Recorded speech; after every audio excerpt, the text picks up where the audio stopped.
Rise, and Rumble. Yet again, G2 selected first pick. BLG picked blue side. So I have pretty big, priority on Pantheon. I know I'm really focused on jungle usually, but Pantheon looks really, really powerful here with Xin and Vigon already early, Jarvan out as well. It just provides so many things. You can build a lot of comps around point-and-click CC as well as the semi-global. There's your Varus flowers. You know, it gets Explains dropped. why they didn't ban it. Yeah, it gets dropped, and so you immediately are going to get the pickup. G2 opt to ban the Rise again instead. The Orianna and Rise will stay banned. And this time around, gonna get the common Sivir here picked up. Okay. So your average everyday Sivir. Nothing too crazy yet. Yeah, pretty common answer here. Focus on the minion wave. You have your spell shield to keep you safe. And Alistar, another initiation champion here for On to get the action started, as well as get the peel. I mean, with spell shield and an Alistar bodyguard, already showing some pretty good protection here for Viper for BLG. Yep, and we'll see how the laning phase goes for them. You can see this Neeko It's about to get worse. Yeah, I was going to say, the Neeko hover right now, Varus is already obviously a very powerful laner. Neeko is a very powerful laner too. Alistar is also a champion in the game. Yeah, so Sivir it's not going to be fun. On the minion wave, you know? Yep. We focus on the minion wave here. We clear the minions out. It's the farming. But yeah, Varus Neeko, one of the most fearsome bottom lanes. So G2 have decided, hey, let's go bot prio. Try this. Ooh, the SkewMond special. Dr. Mundo locked in. SkewMond? SkewMond? Skundo? Dr. SkewMond locked in for the European representatives. The SkewMondo. Ah, that's kind of cooler. There we go. All right, the SkewMondo. SkewMondo attack. All right. It's a special, as he said, for him. Adopted it really, really early on, and we'll see about that scaling. Ooh, shouldn't some carry jungle action here with the Nefiri would be fun, but not quite yet. And the Pantheon that I was looking at so heavily just goes all the way through. Plenty of other options here, and they decide to go with the Gnar. Gnar, very versatile top lane, so feels very, very safe picking it here. But I'll say, versus Broken Blade, he cooks, man. You could get a Yasuo up there. You could get some counter picks that really focus on trying to kill Gnar when he's mini form. Well, remember in game number 1, the second half of the draft for BLG was banning out responses to the Ambessa that they pick on what I believe was, again, their third pick. And we're seeing what could be a similar story here. However, they do have to pivot a little bit. When you draft Alistar and Sylas isn't banned, Sylas loves stealing Unbreakable Will, so they're immediately going to ban that Sylas away, make sure he can't be the raid boss that they cannot actually have the gear for. So that's banned out by the BLG side as Ahri is removed by G2. And you can play Sylas into Gnar as well, so some double effectiveness there. Depending on what G2, how deep do they want to go into the dark magic picks? Let's see. Keeping away Knight's Ahri. Yes. Never a bad idea. Never a bad idea. Thing is, with Knight, it's like, he literally... He's got a lot of good stuff. You can't really ban him out, and Azir's not even very good anymore. So, they did snipe it. They also mentioned. They're banning out the pocket pick, the respect given to Broken Blade. It's one of those classic solo queue counters that you almost never see in pro play, but Broken Blade is one of the rare players that is willing to just say, no, I will slam it down. If I can beat you on ladder, I can beat you on LAN. And he's not going to get the opportunity here. So let's see. Does G2 want to try to double ban against Knight here in the mid lane, or do they have other ideas? It will be another target on Knight's back. The LeBlanc banned away.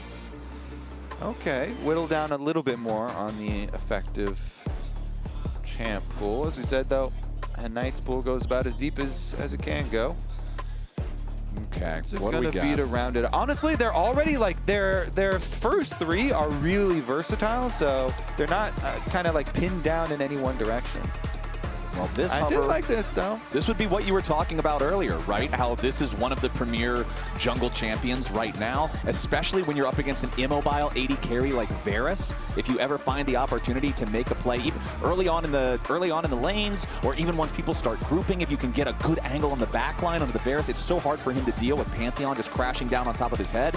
And okay, this is a front line for the G2 composition. Mundo and Sion probably, I would have have to say, like, the two tankiest champions in the game, like, I would probably put them at number 1 and 2. I don't know which one's which. Yeah, but I mean, they're... You could, like, people can make arguments, but you've got a good, that's a good couple picks there, Flowers. I would feel pretty strong supporting this, right? So yeah, it's a massive, massive wall. Yeah. And you were talking about Knight's deep pool of champions. Knight Syndra, one of his most well-known, well-respected, and damn well-feared picks in the Syndra. And Flowers, it's with the Pantheon, point and click stun. Oh no. Knight's already good at hitting his Syndra stuns, but you can make it extra good here. He's also really good at like hiding his Syndra orbs in you know, terrain and stuff like that, and is playing a lot of mind games and getting like multi-angle double stuns off and stuff. So it should be fun watching this one. There is a possibility always, though, when you see this champion, Syndra, why it's not more prevalent is it doesn't have mobility, of course. And so you can try and put pressure on Syndra and attack it. Mundo, obviously, when your passive is up, you can try and just run straight through and land some slows on her. And if you've got an Aurora, too, that's some good burst damage. So you can try and attack it, try and attack Knight, and see what happens. We'll see how well it works, because BLG's plan for a lot of the early game last game, they put so much pressure onto Caps. It felt like we never really got to see the big Flash Tibbers moment from Caps' Annie. His Flash was always under pressure from all the arrows from Viper. There was a lot of attention paid towards him. Once Knight got the lead, it was impossible for the Annie to really deal with the Galio in any sort of a situation.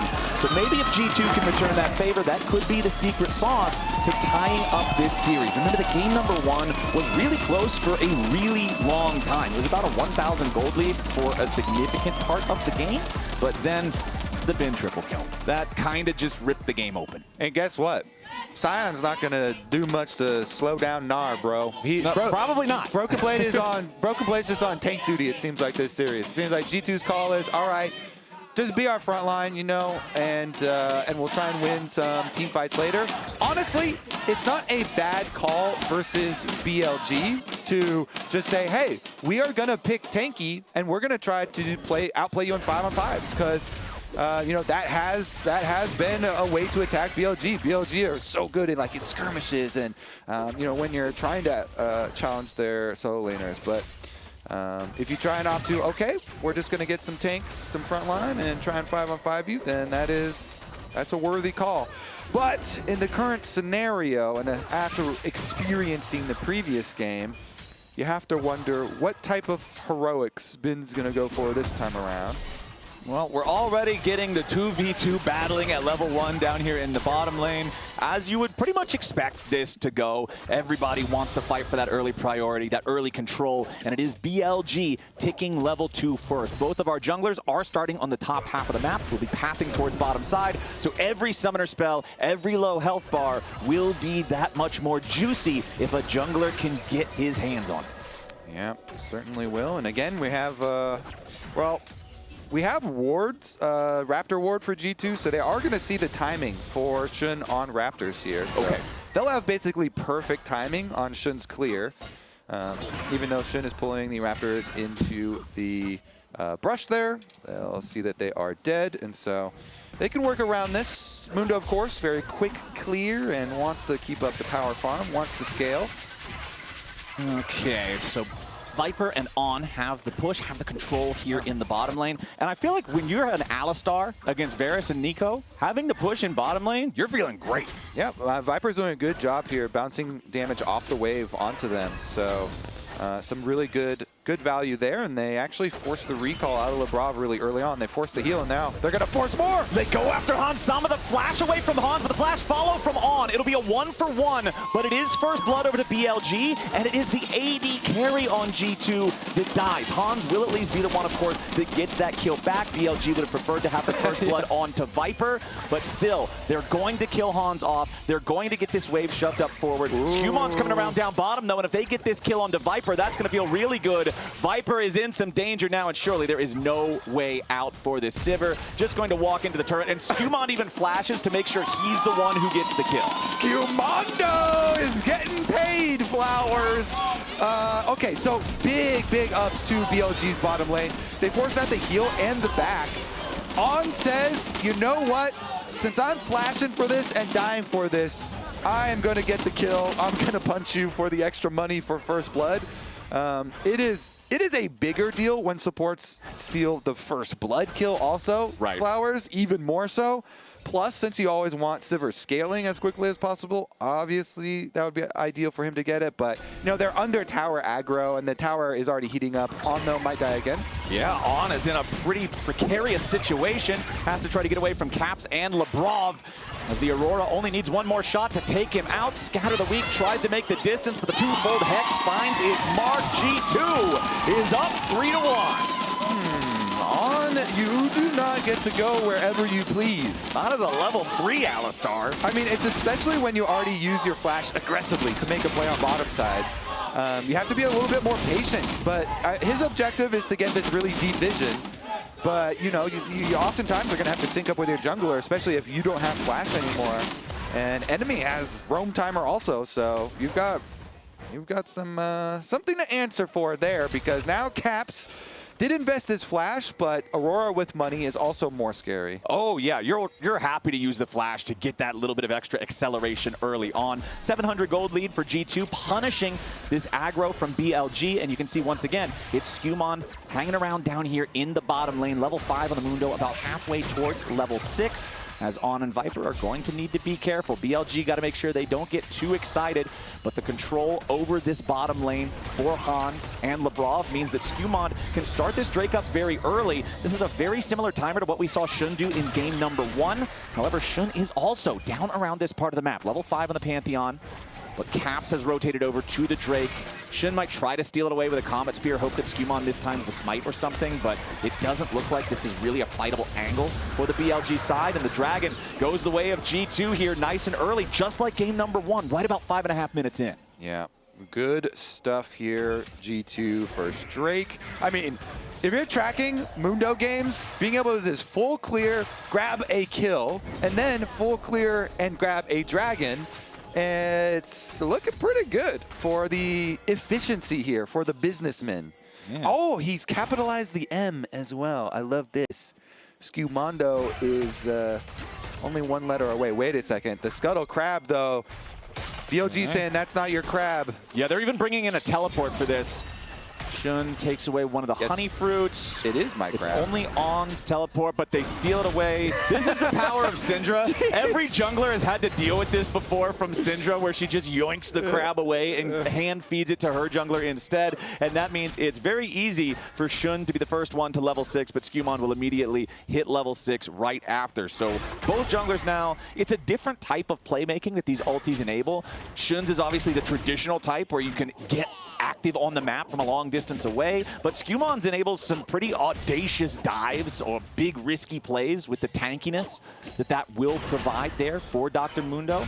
As Knight Syndra does have a small CS lead over Caps' Aurora, but considering Caps has been roaming around towards the Dragon, towards that fight that was down there to catch On earlier and give him that first kill, he's still got the gold lead himself. Only gold lead right now on the map for BLG is the top lane for Bin over Broken Blade with that Gnar.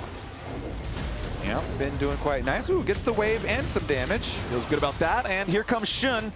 This is another one of those ultis, just like the Shen ulti in game number 1. Pantheon's Grand Starfall needs to find success on first usage. Otherwise, you're feeling pretty bad. And there they go. Meanwhile, back over in the mid lane, On could be the target here yet again. Hansama and SkewMond are not close enough to really do a whole lot here, as On and Knight are going to continue retreating back into their own jungle. You can see Labrov walking up as fake Caps, but I don't think BLG are going to fall for that one after they got their freebie in the top side. Yeah, I mean, you know Pantheon's on top side, just ulted up there, and he's going to be clearing down, so SkewMond is trying to make him pay for that gank. He's trying to make him pay for Broken Blade's life and get this whole red quadrant, so G2 at least can get some value there, but looks like BLG are going to say, fine, that's an easy payment. We'll make that payment, and we will purchase the Void Grubs. Pay out the card, no interest, not worried about that. Void Grubs are the point of contention here for Shun. So we're actually seeing the exact opposite story of the junglers in terms of objectives from game number 1. One gets the Dragon 5.5 minutes into the game. The other one gets a handful of consolation grubs a couple minutes later. Plus, bonus, buy 3, get 1 Broken Blade free. Because you have to count. Ooh, that's a deal. Yeah, you got to count that kill that they got onto the Sion as part of the payment too. That was part of the investment in the top side of the map. You know my stance since the beginning of the season on the new grubs, though, Flowers. Obviously, they are nerfed and not good. They're nerfed. They're not worth much.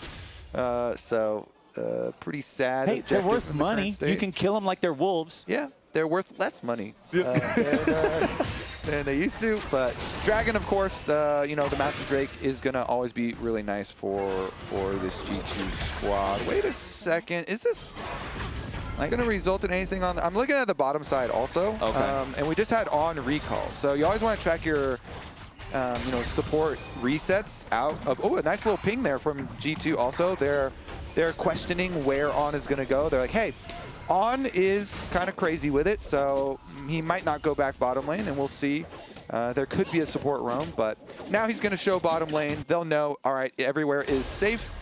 And Labrov does the same thing. You reset out of base, go down mid lane first. You don't do the exact same thing, though, because Labrov turned into a minion. Let's see if he actually takes the minion line down mid lane. Nah, he's not going to do it. Okay, you can see with Broken Blade arriving back to the top side. Sion ulti so useful for getting back into the lane and clearing out the wave at the same time. Bin uses the Mega Gnar to just slam Broken Blade into the wall, give himself time to jump away as SkewMond was showing up here in the top side. But the problem is, Sion and Mundo, they both can kind of just walk at you once Sion's ulti is used. So for someone with the mobility of Gnar, you can get out of that one pretty easily. Shun just about has his ult ready to go. He does have that cooldown ready once more. First Grand Starfall was a success. I'm curious where the second one is going to go. Only 10 seconds on the clock until the Infernal Drake spawns. So I feel like if BLG is interested in that at all, Grand Starfall is probably going to be used to either set up for that or be used directly in a fight for that. And Bin has his Trinity Force, so Bin does big damage. Trinity Force completed quite early on the Gnar. Doesn't have teleport though, so this Dragon is safe from Bin interfering. No teleport, so it should just be a G2 Dragon. Oh, wait a second, some pings? Do they actually? There were a lot of blue pings here from BLG. Maybe they were like, hey, if you see an angle on, you can Alistar combo and I'll Pantheon ult, but since there is no real good angle, they decide not to do the play at Dragon yet and just go for a lane hover from Shun. SkewMond, of course, though, you got to remain efficient on Mundo. He has done so. Look at his farm. Now he's looking to pass by Knight. Okay. Knight, however... Is he just going to cross, though? He's waiting Oh. Cap's teleport. He's waiting Cap's teleport. Down here in the bottom side. It's Labrov just getting bursted down. The patience from BLG's jungler pays off. They get a free kill on the enemy support, and they'll be happy with that one. With him out of the picture, it's easy for Viper to just get this wave shoved down. Yeah, good use of your dead time while your camps are down. He actually, after going for that play, doesn't go for his Krugs instead. He's dropping his Krugs again to pressure mid. You got to turn your dead time into their dead time, but a different kind of dead time, my friend. I like that. And Shun is good at making that dead time. As SkewMond now has to be careful about trying to approach the river. BLG still have control. Labrov is back out onto the map now. SkewMond's Mundo does have his Heart Steal completed, so wants to try to get some stacks on that one. On, however, down to about half HP. Immediately going to pop the Unbreakable Will, the burst down onto the Mundo, but it's not what BLG wanted. SkewMond is tanking all the way through it with a maximum dosage, but Shun finally secures the kill. Broken Blade arrives to the fight for the Chains and Corruption, won't find a target. Shun does die. Viper looking for the damage here on to Cap. Labrov wants to get away, but Bin picks him up. Broken Blade needs a blast cone to get the hell out of town, and Caps is just barely walking away from Viper. The Sivir has a flash, but he's not going to spend it because Caps has escaped thus far. On doesn't have a flash to try to go for the headbutt Pulve combo. Get that and wave. The fight goes the way of BLG. Okay. There's a little bit of extra burn at the edge, but honestly, yeah, okay. When both top laners join Flowers, you'd rather have Bin, right? Yep, I think I'm gonna go for Bin. I think I'm gonna go for the Gnar with a 1,500 gold lead. Yeah, Trinity Force was completed, and that teleport we were talking about, it did come off cooldown. But look at the way they start out this fight. So SkewMond walks up, and he's trying to tank as much as he can. You know, then we get pretty good avoidance of Labrov's ulti from Knight.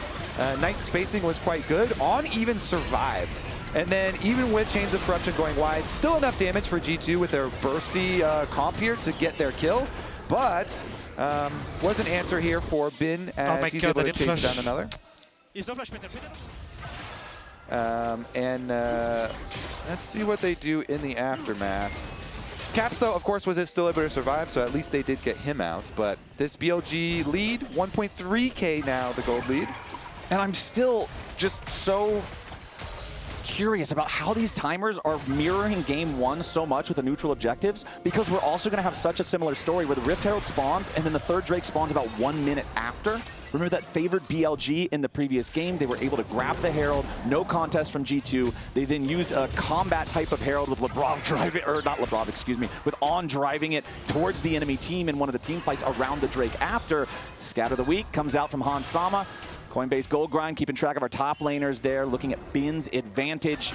2,000 individual gold lead is so scary to have to deal with. And Kobe, you already mentioned that Trinity Force, but I feel like you mentioned it a long time ago. So yeah. Bin's pockets must be feeling pretty heavy right about now. Yeah, he probably has a lot of cash because they took the whole turret on top side afterwards too. So first turret bonus for BLG for Binny Boy, Mr. Rich Boy. Hans, though, the Varus did get the kill onto Sion, I believe, in the scrap down on the bottom side. And so that was the second kill for Hans. So the Varus with a nice little lead here. Poke Varus, always nice little power spike pretty early on. And again, even though there's not going to be a lot of like DPS later for G2, they construct these team comps pretty clearly in this series in a very similar way. They want tanky frontline to be able to fight mid-game team fights versus BLG. And so that's why it's very important. Stack your dragons, don't miss your dragon timers, and see if you can get your 5-on-5 versus BLG at the Drake and continue stacking. And you see part of that individual gold lead disappear there for Hans over Viper, because Viper was the last player on BLG to complete his individual quest, which of course just gives a bag of money if you're an AD carry. The only player left on the map so far who does not have his quest completed is Caps' Aurora, who has now also fallen behind Knight in terms of individual gold. Knight's farm is much higher at this point. 160 versus 136 is 4 waves worth of minions. Of course, Syndra does have the extra range over Annie as On finds the right angle on the blast cone to be able to escape from Labrov and SkewMond. Knight aware of SkewMond's position, but he knows he's got help nearby, so he's not really afraid of the wraparound from the G2 jungler. Caps gets caught out by On. Scout of the week, ready to follow it up, but SkewMond creates space. Caps with a defensive ulti. On tries to get away now with the Unbreakable Will.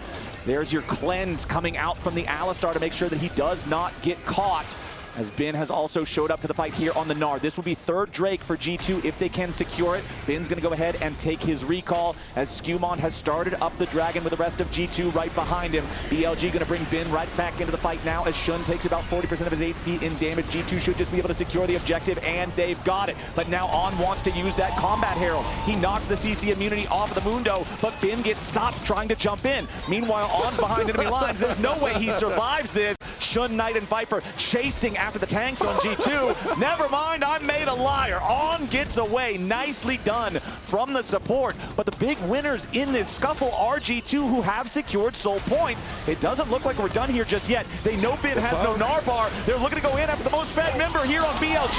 But a nice punch from On knocks them away. The Alistar is barely hanging on, and SkewMond grabs the kill. Dr. Mundo's trying to get out, and he lives to see another day. Everybody on G2 still alive. Low health bars on BLG here as well, though. Labrov gets chunked by a boomerang blade. Shun dodges away from the Comet, smites down the Crab. Knight finds a Scout of the week, but it's only onto the Sion. Caps has his ulti back up, but no! It's Bin! It's Bin! Time and time again, it's Bin! Shun wants another one. Labrov tries to escape. Shun with a defensive shield. And BLG, right when it looked like G2 found a sequence that was so favorable, there was so much in their side. It's Bin, man. It's always Bin. It has been the eternal nightmare of G2. Okay, good headbutt, as you mentioned, from On to try and delay this engage, but SkewMond still goes for it. Really nice from him. He knows he has his flash to escape on low health as Mundo. So G2, they found value out of their poke.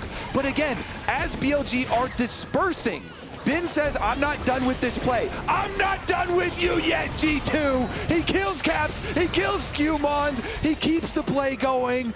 Shun ults in over the top. And again, BLG had started to disperse. Knight gone back towards mid lane. And Ben sees another angle. He sees another opportunity. He's so rich. Again, double items here. Black Cleaver completed and some. Ben is the definition of I didn't hear no bell. If there's still a fight to be had, he's going to have that fight. 4,000 gold lead. Shrunk back down to about 3,500 now for BLG. However, G2 still has an ace up their sleeve. They have a Dragon Soul if they can secure the next dragon 2.5 minutes from now. So when I'm looking at them, I want to see them preparing for that. I want to see them there ahead of time. And when you look at the scoreboard, Kobe, there's one number that's very different from the other 4 numbers. Everything for G2 comes down to playing around Ben. You've got to walk away when the Gnar bar's full. You've got to try to find an opportunity when it runs out, because if Ben has his way, those fights are gonna get ugly. And he is. He's gonna have his way. Even if everybody else is walking out, getting out of there. Yeah, there you go. There's some that's a good visual representation. Or brain sync, right there, mind meld. Yeah, that one bar is larger than all of the other bars put together. That is some scary stuff. SkewMond, the bin bar. The bin bar, the big bin bar. Viper taking some burst there, twofold hex plus the weirding from Caps knocks the enemy AD carry down below half HP. SkewMond also with his Dead Man's Plate on this Mundo. Remember the Dead Man's, you only lose the speed when you auto attack, so you can just chase with briefcases forever. On goes in, however, with the Unbreakable Will. Bin with the hop over the wall, but there's not much Gnar bar here. Knight goes for a scatter of the week, but he will not scatter anyone. Does get tagged with a piercing arrow on the very tip of it. So that's the ulti from On, spent for a whole lot of nothing really, but he will have the cooldown back available for the Dragon fight. Dragons, again, as we said, for this comp, for G2, you got to get the Dragon Soul. You have to get the Dragon Soul. Everything coming down to this next minute. And the best way, Flowers, to get Dragon Souls is get there really early. They have vision already, so try and get some priority here, some setup, especially when you have tools to make picks. You've got a Neeko, you've got poke Varus. You want to get poke damage, you want to get little chunks early, but they're just not in position. BLG moving in, and they're wiping out your vision. Nobody is here from G2 to get early pokes. SkewMond's doing his best, throw some briefcases. Yep. And honestly, Empowered Scryer's Bloom do a lot. So Empowered Scryer's Bloom could just kind of wipe that out as well for G2. So that is very nice. Bin looking in, coming from the river, bottom side, got to be aware. Look at Labrov's flash timer as well. It's going to be up by the time the dragon spawns. So that could be a big playmaking opportunity. Shun's flash also going to be available. Bin's critically will not. If this dragon fight happens right as it spawns, the Gnar flash will still have a little bit of time left on the cooldown, as will the Mundo. On goes in, flash into the pulverized headbutt backwards onto Caps. The Aurora's already dead, as Bin's in the middle of everybody. Knight staying alive against Broken Blade, and Bin is just buying time. Now both of that front line, both those solo laners are dead on the G2 side. It's a double kill for Shun's Pantheon, and right when G2 needed a clutch, BLG and on that trigger pull find exactly the way to guarantee that they can't. Woo, BLG have 2 excellent solo laners as well. Knight here, scatter the weak, Flowers. Oh my goodness, they get the dragon without a fight. Look at this initiation. All right, they go through, boom, Knight sets it up, and everybody immediately follows. Scatter the weak, into the Pantheon Sun, into the Alistar combo. Guess what? Caps is dead. Caps is dead, and he also was able to knock off the Mundo passive with that. Just, yeah, look, even EU reps, you have to be like, all right, they're good. Yeah, that was just clean. All right, they're good. The scatter the weak into the follow-up from On. Just beautiful stuff there for the BLG squad. Up 4,500 gold now. And now they've got 4 more minutes where they don't have to worry about a G2 win condition being what they have to deal with. And Caps flashed, and his Aurora. Like, they just nailed him. That was really impressive coordination there. However, taking a look at the scoreboard once again, just because every time we have a big moment, I like to check in on what still could be, you know, the X factor for the G2 side. You still have an individual gold lead on Hansama. You've got the Muramana. Oh, this could be big. Ben gets caught. Yeah, nice pick. G2, they find exactly what they needed. The kill onto Ben. Now, can they turn it into anything more? Of course, it's great to get a pick onto the fed enemy player, but what else does it lead to? I mean, it definitely leads to a good amount of shutdown money. into the hands of Han Sama, but here's the follow-up. G2 wants to go for more. On trying to disengage, knocking SkewMond away. Caps has made his way forward. Shun with the stun onto the G2 mid laner. G2 continuing to pile in here, but they won't really find an angle on anyone here just yet. Scatter the Weak hits 2. BLG still defending. They've got 10 seconds until Bin's back up and he has his teleport, so G2 can't try to turn this into a Baron or anything crazy like that. They wanted to use the opportunity to find additional kills, maybe translate that into a major objective with the Baron afterwards, but BLG successfully exfiltrates. Now though, Shun going in after Labrov, wants some damage onto the Neeko defensive Pop Blossom, but it just means the Weak are scattered. Bin's made his way into the fight now, but he's down to 400 HP. On jumps forward, but there's nobody ready to follow up just yet. Viper's now finally joined the mix as Bin has the Gnar bar charged and Han Sama is all the way out. Only the front line still stands on G2, but the wall has no archers. They will crumble in front of the BLG squad. That's 4 dead G2 players, and BLG are in their flow state. So smart from BLG to extend the play, because even the very beginning, the pick that they had gotten, the shutdown on Bin, Hans had not gotten to reset because G2 had tried to make the play really long and chase down more kills. They hadn't even spent that shutdown money, and BLG know, with our teleport coming up on Bin, we just have to keep this play going. We have to chase them. As long as we don't let them out of our sight, we continue the play, we will be rewarded. So they do that. They chase them all the way from their own base, by the way. You mentioned the early timer there on it, and they focus the Neeko. They absolutely destroy him. Shun started it out, and then Knight also helps him finish that. And even though Bin has to teleport in on Mini Gnar and takes a significant amount of damage, it doesn't matter because the rest of the squad can chase forward and bulldoze them. And they feel so good chasing after him too, because Viper's just flashing over the wall. He's attacking both carries. They focus Hans first because Caps has no mana. Aurora without mana? Cool. It's a cannon minion with bunny ears. They knew they had everything they needed to force that play all the way, and now they're 6,000 gold ahead. And Kobe, it's going from bad to worse because the next Drake is spawning here in a minute. They've still got the Baron for the next 2 minutes on BLG's side. It'll be so difficult for G2 to try to contest this. Yeah, and you could see the reasoning for both sides. You know, G2's like, oh, we just got a shutdown. We killed Bin. We took off the big gold lead on the map, so we gotta get more. We gotta get more. Let's teleport and try and get a pick, but because BLG evade that play and then are able to extend the play of their own, now you're in a scenario where this gold lead is not just Bin, this gold lead is also Shun and Knight. And Knight has been crushing it all game long. You mentioned his lane phase. He was absolutely blasting.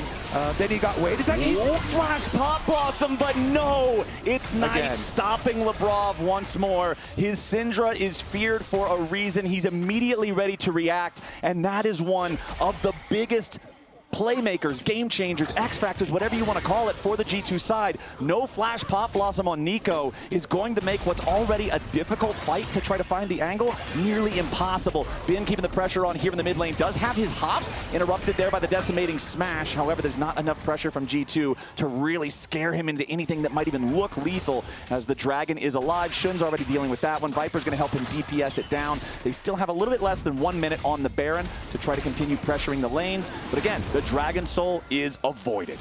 Even though Knight is 0-0-8, he has been monster smurfing on this game, on G2, on his Syndra. And it's looking real difficult now for G2, even though you go, oh, they were so close to the Dragon Soul.